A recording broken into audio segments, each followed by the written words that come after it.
दोस्तों आपने दाल बाटी जरूर खाई होगी और कईयों का यह दाल बाटी तो बहुत ही स्वादिष्ट व्यंजन होगा। लेकिन क्या आपको पता है इस दाल बाटी के पीछे का क्या इतिहास है? आखिर इस दाल बाटी की उत्पत्ति कहाँ से हुई? बात करें यदि दाल बाटी की कैसे बनाया जाता है तो यह विधि आपको गूगल पर बड़ी ही आसानी से मिल जाएगी।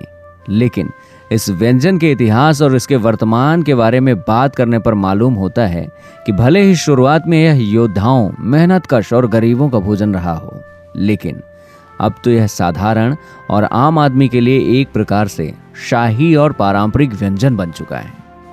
दरअसल दाल बाटी के विषय में आम लोगों को मात्र इतना ही ज्ञान है कि यह पकवान राजस्थान का सबसे मशहूर पकवान है।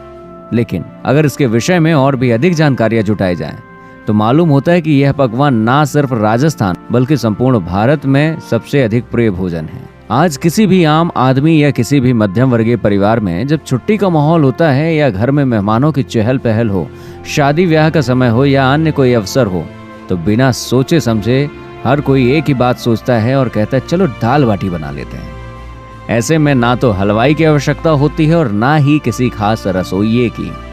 मेहमान हो या दोस्त हो, सभी मिलजुल कर शुरू हो जाते हैं और फिर देखते ही देखते बनकर तैयार होता है दाल बाटी का सबसे स्वादिष्ट और शाही पकवान।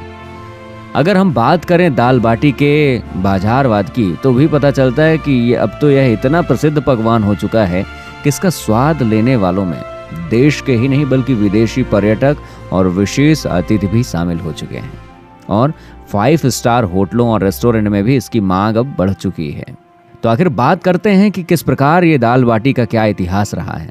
इतिहास के पन्नों में जाकर देखने से पता चलता है कि आज से करीब 1300 वर्ष पहले सैनिक एक छावनी में रहकर युद्ध की तैयारी कर रहे थे।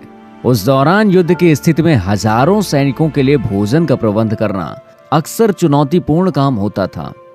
ऐसे में कई बार तो सैनिक भूखे ही रह जाते थे। ऐसे ही एक बार कुछ सैनिकों ने सुबह रोटी बनाने के लिए आटा तो गूंथ लिया, लेकिन जब रोटी बनाने से पहले ही उनके सामने अचानक युद्ध की घड़ी आ गई तो वे सैनिक उस आटे की लोइयों को रेगिस्तान की तपती हुई रेत पर छोड़कर युद्ध भूमि में चले गए।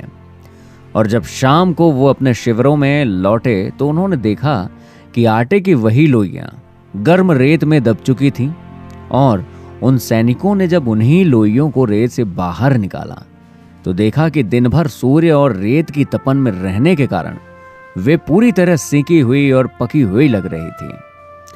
थके हारे भूखे सैनिकों में से किसी ने उस सिकी हुई लोई को उसे उठाकर और खाकर देखा तो वह उसे पकी हुई और स्वादिष्ट लगी। अब तो उस सैनिक की खुशी का ठिकाना ही नहीं रहा। उसने तुरंत ही यह बात अपने अन्य साथियों को बताई और उन्होंने भी आपस में बांट कर खाया।